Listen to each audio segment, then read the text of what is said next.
everybody, are you experiencing this annoying error on the PC? Well, I have 4 methods that can fix this for you very easily. Try not to skip any steps. The first thing you want to do, if you're on Xbox Game Pass, is open up Xbox Game Pass and try to repair the game. Luckily, with the new version of Xbox Game Pass, they have a repair tool built within the game. If you don't have this repair tool, then you need to update your Game Pass to the newest version so that you have it. Okay, so once you're here, you see the profile on the left hand side. Left click on that, go to support, and click on Gaming Services Tool.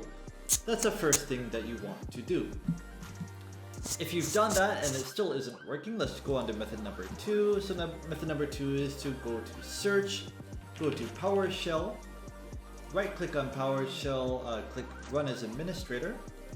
And for this, I'll put these in the video description below, but you want to copy and paste this into PowerShell, and then copy and paste the second one into PowerShell.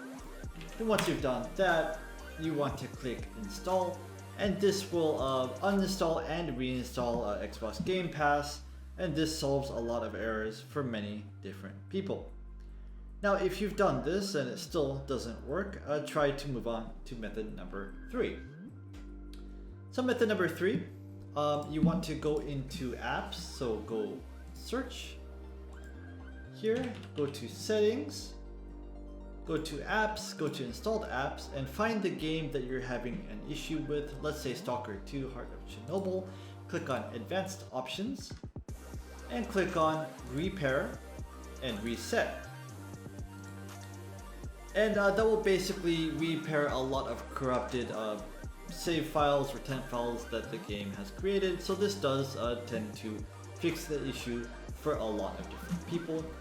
And the last solution you want to try is to open Xbox Game Pass. You want to open the game. You want to click on Manage, click on Files, click on Browse. And let's say Call of Duty is not running for some reason.